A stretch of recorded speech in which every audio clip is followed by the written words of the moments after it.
Welcome to another episode of the SwarmCast, brought to you by Swarm Pest Control Marketing. If you're looking to take your pest control business to new heights, you're in the right place. In each episode, we've got a hive full of expert insights, strategies, and success stories tailored exclusively for pest control entrepreneurs. And we are back with the SwarmCast with yours truly, Sean Campbell. In studio, audience is going crazy for me. We got Wyatt Chambers, one of the founders of Swarm Digital Marketing, and a very, very special guest today, Tai Robison from Pest Friends. How you doing, Tai?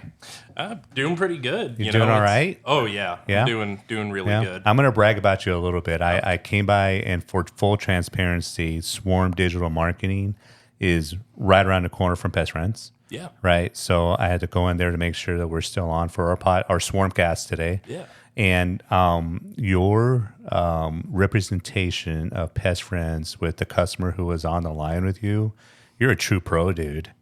Oh, thank you. Oh my gosh, this woman had. You know why he has that level of skill? We got to talk about the Marine Corps a little bit. Oh yeah, I mean, he the way he calmed this woman down, an infestation of German cockroaches, probably, right? Oh, Yeah, wow. yeah. We actually did send somebody out there today, and it was confirmed. Yeah, she has a 1-year-old, and you could tell because you had on speaker because you're multitasking. The panic in this woman's voice was tremendous. He stayed as cool as a cucumber, as cool as the other side of the pillow, to take away from one of my favorite ESPN sportscasters back in the day. But wow, and the way you just talked her down, so it's all right. And another thing that I admire about that, you could have just sent somebody out there and gave her landlord a $300 bill, right? Right. But you do things the right way. Another kudos to you. Send somebody out there. Let's get an inspection. Let's make sure we don't want to, do something that's not going to take care of the issue. And you're like, boom. So I just want to say phenomenal. That was really, really cool. And that's what it's all about in business, right? That's right. You know what I mean? You're the type of client that we want to work with, right? Yeah, absolutely. Professionals. Yeah. No. Yeah. It doesn't make sense to, sell teeth to a lion, so to speak. Yeah. One thing we are going to do, because you and I had a few conversations, right. And we're going to break the world record for most syllables in one podcast with Tai Robison on. We're going to do that today, guys. I promise you. So, Oh man, tell us a little bit about why you are with Pest Friends, some of your responsibilities, your role there, and just everything that you're going to accomplish here with Pest Friends and what you have accomplished already. Yeah, so I actually started with Pest Friends January 25th of 21, and very rapidly went from just being a pesticide applicator to becoming a full-time salesman who also applied. And then I went and did a few semesters at the University of Arizona to get my some formal education in the field of entomology. And in doing so, I made a lot of really good connections with a lot of good professors, and I found that my niche was actually public health entomology, which is studying insects as a vector of disease and how to control them. So I'm working forward to get my my certifications in those fields, and I'm actually still employed with the university, helping them write certain protocols for testing. I can see why you wanted him on the SwarmCast, Wyatt. Oh, yeah. No, Ty's got a vast array of things to share. Yeah. I have actually seen Ty get hit by a scorpion during one of his show and tells. Oh, I had to bring Please that tell. up. Please tell us about the scorpion hit, please. Well, I've been hit about 4 times. I think the one he's referring to, though, is the one that he's referring to. It was at oh my gosh, one of these public events we were doing. It was hilarious because we have a scorpion out here called the giant desert hairy, Herderus arizonensis, and that was by far the most terrifying sting I ever took, because the stinger got stuck in my hand, so I took a high dose of venom, and within 10 minutes, my entire body was numb. Oh. Oh, it was terrifying. And Chills just went up my spine. but that is by far the most mild venom, but the most terrifying side effects. The bark scorpion is actually the most venomous scorpion that we have in North America. And that's here in Southern Arizona. That's Absolutely, it is. I got stung by that one too. Wow. So, this SwarmCast goes out to pest control companies all over the U.S. Right. So, but here, we're going to kind of narrow it down a little bit. What are some things that pest control companies should be informing their clientele when it comes to anything that's venomous? I would say that for your local area, you should understand that every insect and arachnid sting or bite that you get varies from person to person most of the time. There are certain species out there that are more lethal than others, i.e. black widows, bark scorpions, especially for small children. Bark scorpions aren't inherently deadly, but the smaller, the more deadly. Right. So it's all about understanding the content of the animals that you have in your immediate vicinity, and go to a hospital. Absolutely go to a hospital, because a sting can vary in severity from necrosis to a bee sting. So And one thing, going back to the phone call that I overheard today, and I apologize if if I eavesdropped a little bit, but I did love how you gently just calmed the woman down when she mentioned she had a 1-year-old. You know what I mean? Because I would have been, get out of there now. Sue your landlord. What are you doing there? What are you talking to me for? Do something. You know what I mean? So you're like, oh, okay.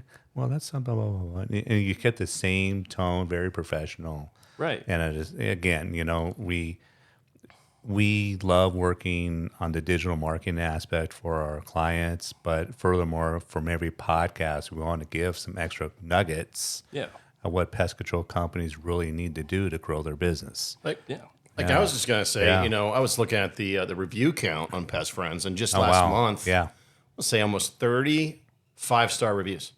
30 in 1 month. In 1 month. Like, that's almost one a day, right? And this is kind of the slow season too, right? Well, it's starting to pick back up, right, Ty? I mean, as far as when your weather changes, and we're going to be talking about that in other podcasts, but for marketing during what's going on in the weather.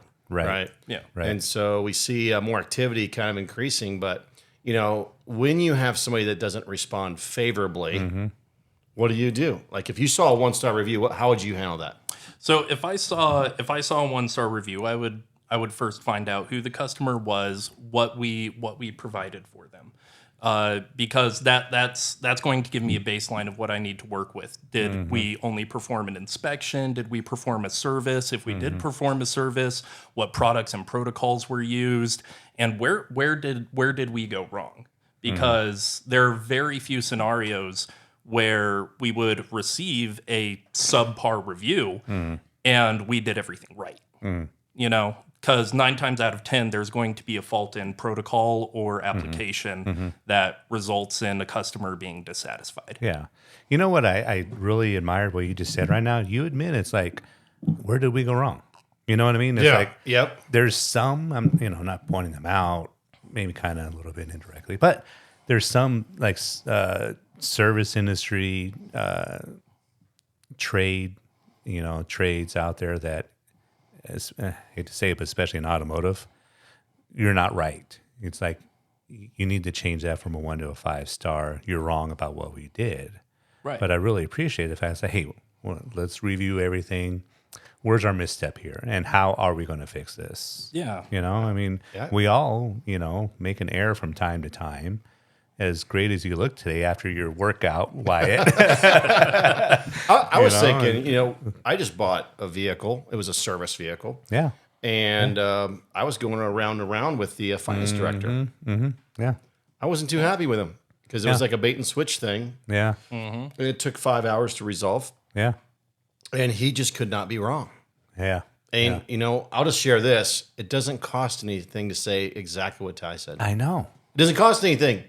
And you notice how we're talking about it because it's something you don't hear all the time from any business. Where do we go wrong?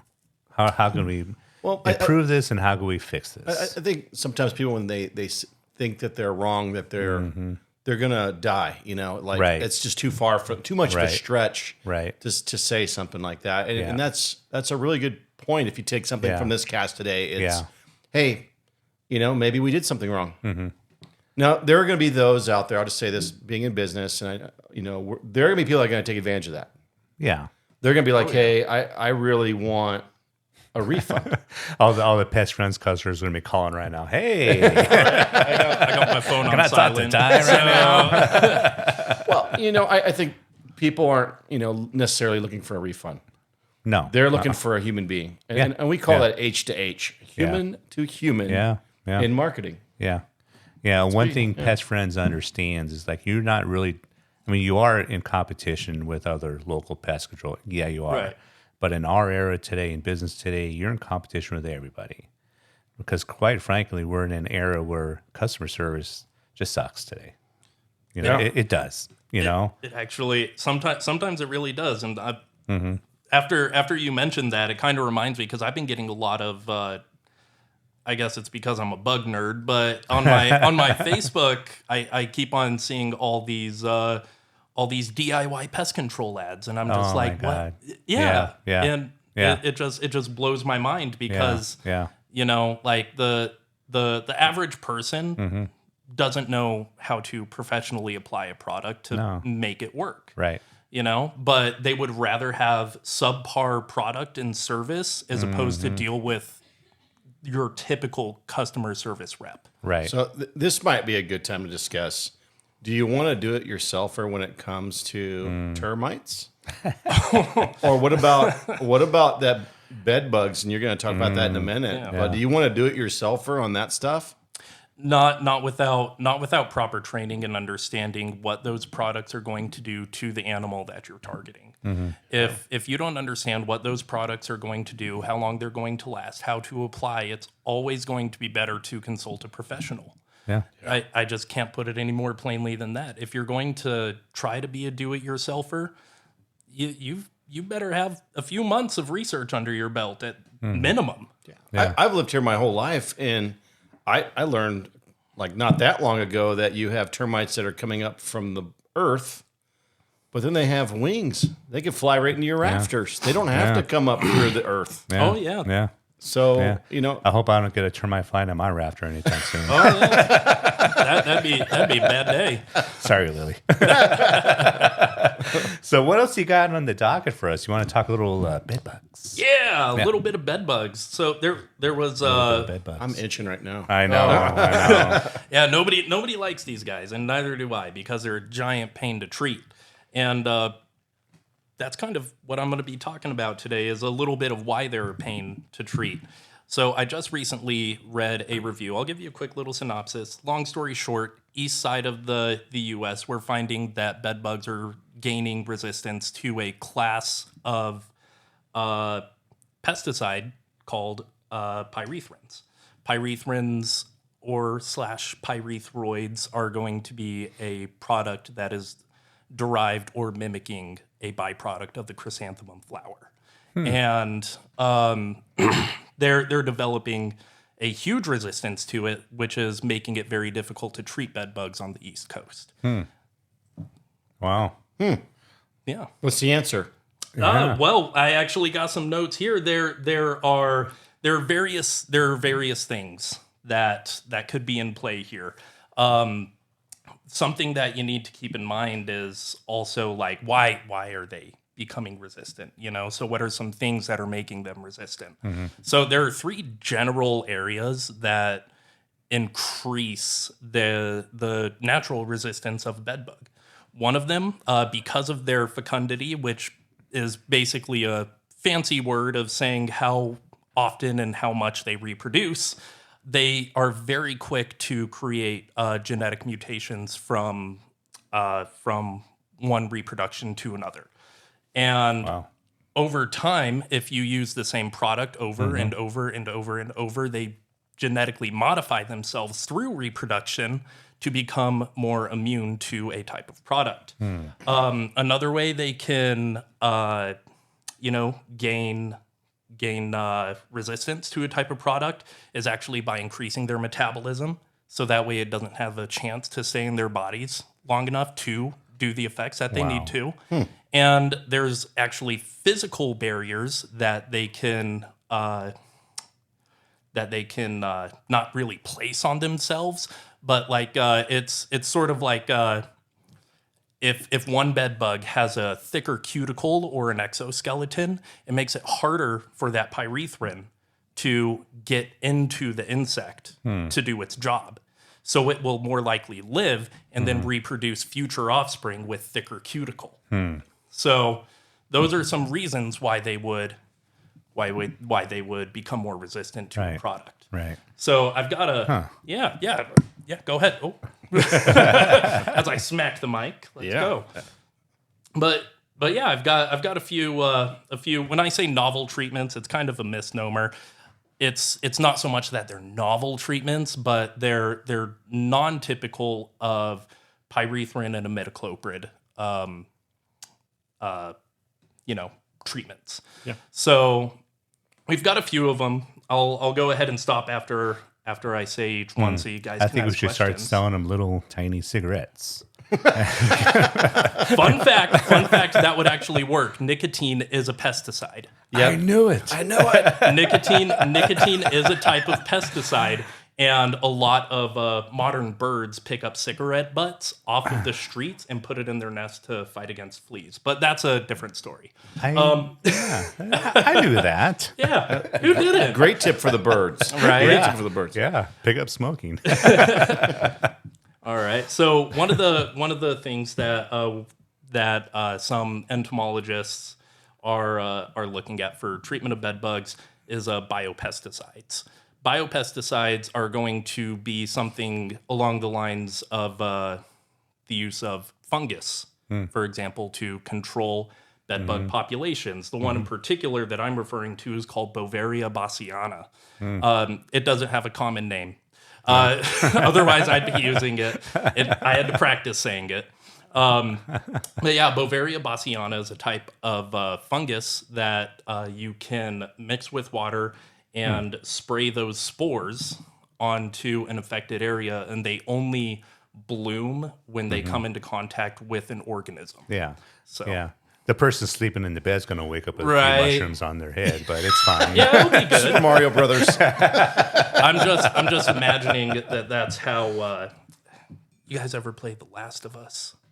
No. It was a zombie apocalypse based off fungus. Anyway, okay, that's fine. But no, Beauveria bassiana. It is actually commonly used, and we use it in our company in Pest Friends for mosquito control. Actually, really? Yeah. The insect comes in contact with the contaminated water source, and the Beauveria bassiana blooms on the insect once it becomes contaminated. Huh. Nice. Wow. Yeah. What's cool is, the eco-friendly part of pest control. And, I learned some of these things from Scott Nolan. Oh, yeah. Been around for a long time. Wonderful source of knowledge. Yeah. And I remember in the beginning of dusting cracks and crevices with like boric acid and different things that, wouldn't be harmful. Yeah. Right? Wouldn't be harmful. And I'd love to see that, because when I start thinking about do-it-yourselfers, and I do some things myself too. Yeah. But when you think about do-it-yourselfer, do you really want to be working with pesticides and things that you need a license to work with? Yeah. Doesn't sound like a good idea on some of those things. But once those things bloom on the insects, they become a real fun guy though. Oh. We got a drum roll. Lily did not like that. Lily didn't like. Yeah. Now, a little known fact is Sean used to work a little bit in pest control. Yeah. One of my first gigs. I don't know if I told you this, Ty. One of my first gigs out of college was actually a marketing rep. Put together some marketing plans and went out, did some, literally some cold calls for a pest control company. And in the first 2 weeks, the owner pulls me aside and shows me this graph. And we outsold his previous 12 months. Oh, wow. I sold more for him in 2 weeks than his previous 12 months before I started. So I think I told you this part. Yeah. Who's the guy out there spraying all the new accounts? That'd be this you. guy. That'd be you, my man. Yeah, nobody else. You sold yourself into a job is what you did. Jeez, yeah. And I was out there doing termite control, and oh my God, I hated it. I have a lot of respect for, you and your team and the guys that do all that. I do not like bugs because I spent 4 years in the Philippines as a kid. And the bugs there are ginormous, and they sting and they hurt. And I got stung just about everywhere on me and bitten. And just, there's one time we had a science project where the old school, you got to pin 6 insects on a piece of cardboard and put their name on them. I literally went on my front yard and was done in like 5 minutes because, here's a bug. 6 different bugs just right there. Wow. And especially when it rained. Oh, my God. Oh, The bugs are one thing. Then we had the poisonous frogs and the snakes and the monkeys and literally serious everything. No, we're in a jungle. Yeah. I spent a couple years in Okinawa, and I remember. Oh, you know what I'm talking about. Yeah. Oh my gosh, the centipedes were terrifying. Oh yeah. Centipedes can be crazy. Yeah. Anyhow. Yeah. What else you got for us today, Ty? Yeah. So we've got a few more. So another thing that we can do to help control the bed bug population is use of IGRs, or insect growth regulators. Using that in conjunction with other treatment methods is going to be pretty effective, because IGRs work in 2 different ways. They either inhibit their ability to physically mature, therefore keeping them in the juvenile state and preventing further reproduction. There's another way that they work, which is inhibiting exoskeletal production, preventing them from molting, and they suffocate in their old skin. You know the movie Planet of the Apes? If that ever goes to Planet of the Insects, we're in trouble. Yeah. With all the stuff we do to insects. Oh my gosh. Oh man. Like, Dad, I can't grow past 13. Oh man. Yeah, we've also got so 2 extremes of this one. We got cryo and heat treatments as well as being use of potential treatment methods. Yeah. Heat treatments are quite common. Cryo treatments not as common, but they're also not exactly novel. But they are alternative methods of bedbug treatment. Wow. So yeah, and personally, I really dig the heat treatment idea. Yeah. Oh yeah. Yeah. So bed bugs are a national issue, correct? Oh yeah, absolutely. More prevalent on the East Coast, you're saying right now, or not necessarily more prevalent. They're prevalent everywhere. Okay. Because they're the 9 times out of 10 when somebody gets a bed bug, it's because they brought them with them in their travels.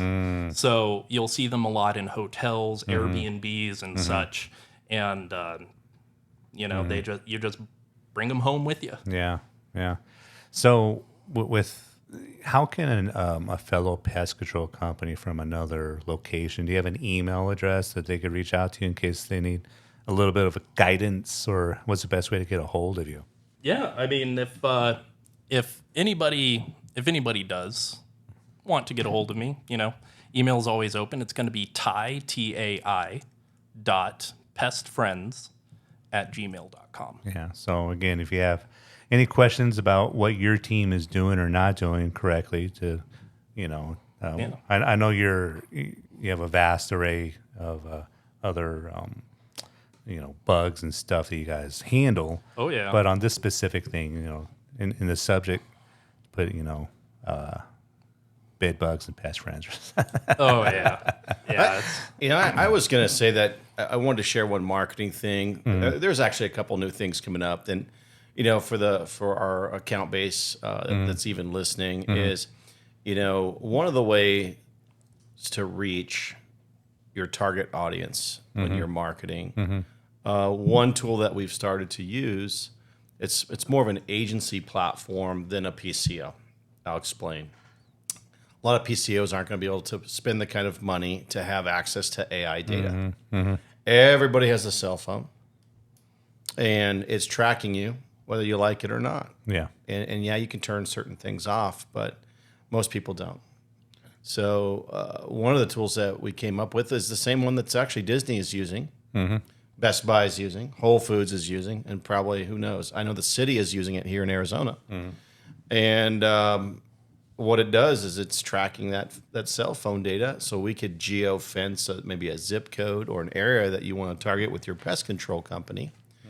And it'll feed you back in intel, all the demographics you need, where they're hanging out from a digital signature standpoint. And now it creates, who's my customer? From a standpoint of now when I'm writing my ads, whatever platform you're going to use, it's using real data. Nice. You and I both have dug into that a lot, Wyatt. And for me, coming from the social media world, I really love how intriguing the most popular hashtags. Because it's not what you would think. You think whatever, but it's never, the most popular hashtags when a certain zip code or whatever.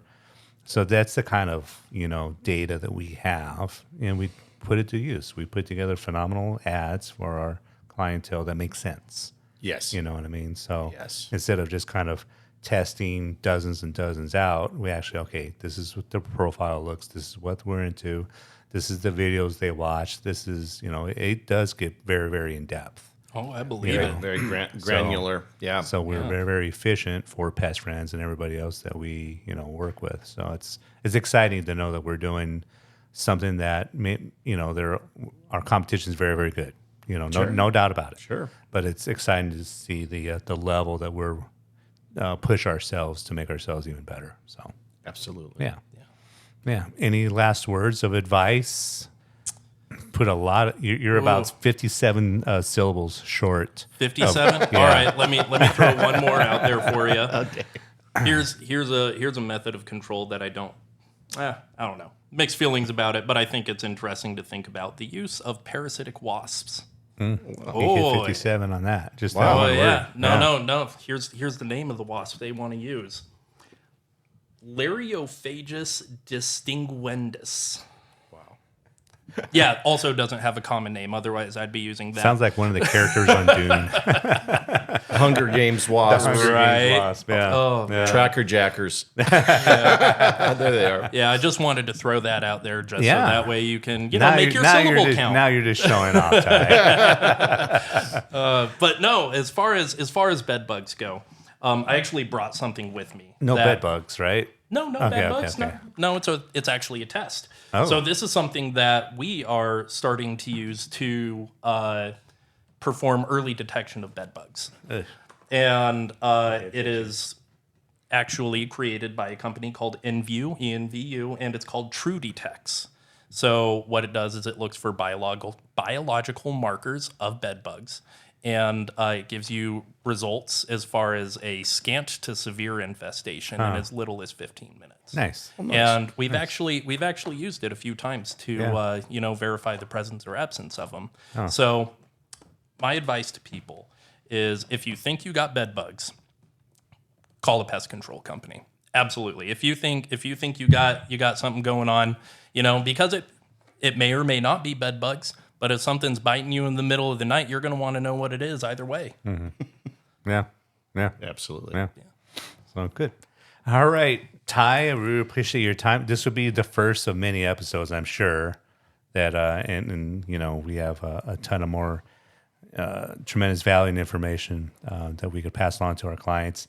Thank you, everybody, for tuning in. If there's any particular topic that you want to hear concerning your business, your pest control company, please put them in the comments, and then we will address them as soon as we can. So we do have another podcast in a couple of weeks, in fact, for the next 4 weeks. Yep. We got you on the show. And then very, very soon, we're going to announce our very first live Swarm webinar. Nice. So stay tuned for that. Nice. As we go live. Awesome. Yeah. Great. We should have people, and we should have like a live audience. Absolutely. We got to do it. Absolutely. Loaded with tomatoes that they could throw at us. So thanks, everybody, for listening on the SwarmCast, and we'll see you soon. Thanks for tuning in, and remember, whether you're dealing with termites, ants, or the challenges of entrepreneurship, Swarm Pest Control Marketing has your back. And if you're hungry for more pest control marketing goodness, head over to swarmpestcontrolmarketing.com for additional resources, guides, and insights tailored to your business's growth.